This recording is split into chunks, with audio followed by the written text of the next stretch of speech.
আসসালামু আলাইকুম দর্শক। নাস্তা সবসময় বাজার থেকে না কিনে নাস্তা যদি ঘরে তৈরি করা হয় তবে সেই নাস্তা যেমন স্বাস্থ্যসম্মত থাকে তেমনি খেতেও কিন্তু অনেক বেশি মজা হয়। আজকে আমি মোগলাই পরোটার একটা পারফেক্ট এবং মজাদার রেসিপি শেয়ার করব।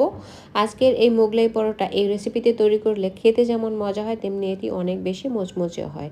আজকের এই মোগলাই পরোটা আমি কিভাবে তৈরি করেছি জানার জন্য পুরো ভিডিওটি প্রথম থেকে শেষ পর্যন্ত দেখার অনুরোধ থাকলো এবং প্রতিদিন নানান ধরনের রেসিপি পাওয়ার জন্য আমার চ্যানেলটি সাবস্ক্রাইব করে রাখার অনুরোধ থাকলো। প্রথমেই আমি একটা মিক্সিং বলে 1 কাপ পরিমাণে ময়দা নিয়েছি। 1 কাপ ময়দার জন্য আমি 1 টেবিল চামচ চিনি ব্যবহার করেছি। আর দিয়ে দিব পরিমাণ মতো লবণ। চিনিটাকে চাইলে আপনারা একটু বাড়িয়ে কমিয়ে দিতে পারেন, কোনো সমস্যা নেই। শুকনো উপকরণগুলোকে বেশ ভালো করে মিশিয়ে নিতে হবে।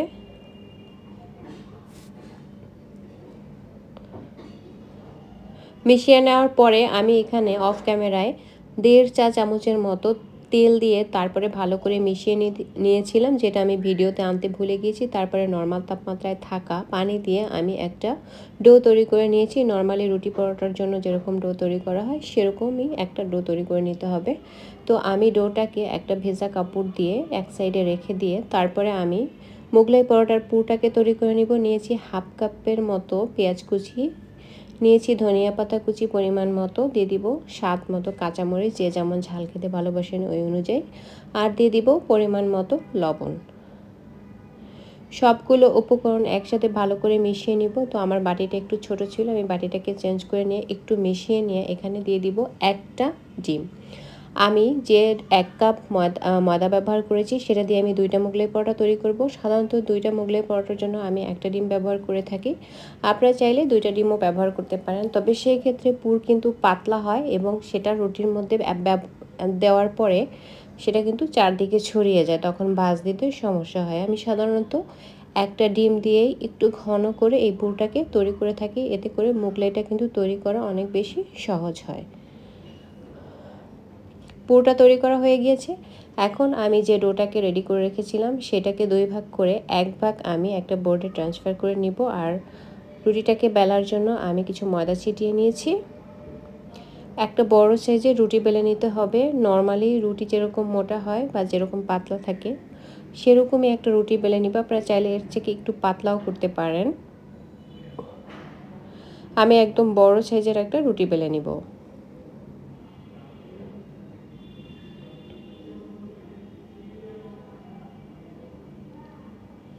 আমার রুটিটা কিন্তু বেলা হয়ে গিয়েছে। আমি একদম বড় করে একটা রুটি বেলে নিয়েছি। এখন যে পুরটা রেডি করে রেখেছিলাম সেই পুরটা রুটির মধ্যে দিয়ে দিব।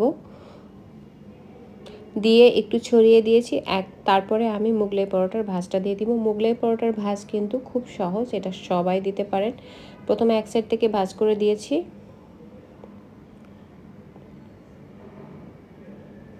মাঝখানে কোনো ফাঁকা রাখা যাবে না, কারণ তাহলে কিন্তু পুর বের হয়ে যাবে। আর 2 সাইড থেকে ভাঁজ করার সময় আমি সাইড থেকে একটু ডিমের মিশ্রণ লাগিয়ে নিয়েছি, এতে করে আর এটা খুলে যাবে না। এখন আমি সাথে সাথে ভেজে নিব।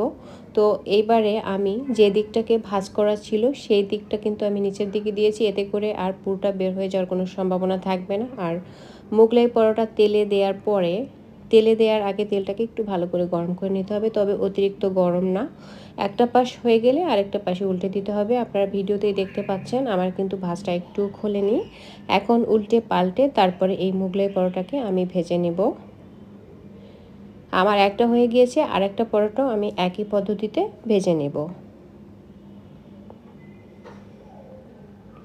তো দেখুন হয়ে গেল আমার গরম গরম মোগলাই পরোটা তৈরি করা। আর পরোটাটা দেখতেও কিন্তু খুবই সুন্দর হয়েছে, একদম মচমচে হয়েছে। এখন আমি একটা ধারালো চাকু দিয়ে এই মোগলাই পরোটাগুলোকে কেটে নেব। কেটে তারপরে আমি যে কোনো ধরনের সসের সাথে পরিবেশন করে নেব। আজকের এই মোগলাই পরোটা তৈরির সহজ রেসিপি যদি ভালো লাগে আমার চ্যানেলটি সাবস্ক্রাইব করে রাখবেন, আমার পেজটি ফলো দিয়ে রাখবেন এবং নিয়মিত লাইক কমেন্টে শেয়ার করে আমার চ্যানেলের পাশেই থাকবেন। সবাই অনেক অনেক ভালো থাকবেন। আল্লাহ হাফেজ।